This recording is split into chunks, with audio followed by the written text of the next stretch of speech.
Okay, so that's a valid question. How do we get students into Nearpod if they don't create an account? The answer is a session code. So as you can see, you're looking at my library. Let's pretend like I want to do this lesson here on African elephants. So I'm going to click on that actual lesson and I have a choice to make. Do I want to make this a live lesson or a student-paced lesson? We'll talk about the difference between those later. I'm going to say live session for now. Now, what Nearpod does is it generates a student code. And here's your student code right here, FZWLY. Now you can write that code on the board or you can put that code right into Google Classroom, and we can talk about that later. I'm going to copy that code just for posterity. The students need this code. So let's pretend I'm a student and I'm on a Chromebook. We're also going to talk about devices a little later as well. So let's say that this is where the student is on a Chromebook. And I'm going to move me out of the way.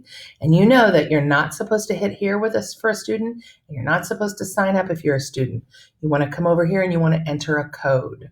So I'm going to click there and I'm going to paste that code in. Maybe that code is up on the board, or maybe you were projecting that code on your smart board. Okay, so that's all a student has to do is enter that code, and voila, they're waiting to put their name in. And they're going to be in our African elephant session. Okay, so this is student view. We're gonna stop that right there. Now, if the students are on an iPad, and once again, we're going to talk about devices a little later. I'm going to pretend like my phone is an iPad, basically the same thing. Then they're going to want to use the Nearpod. Oh, I can't really see that very well. There we go. The Nearpod app needs to be installed on the iPad. So the student would tap there.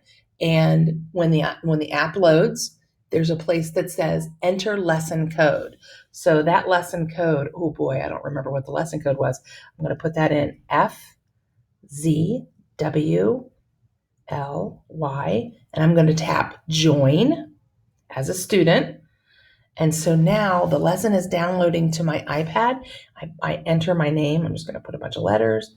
I hit join session, and I'm ready for my teacher on my iPad or even on your phone.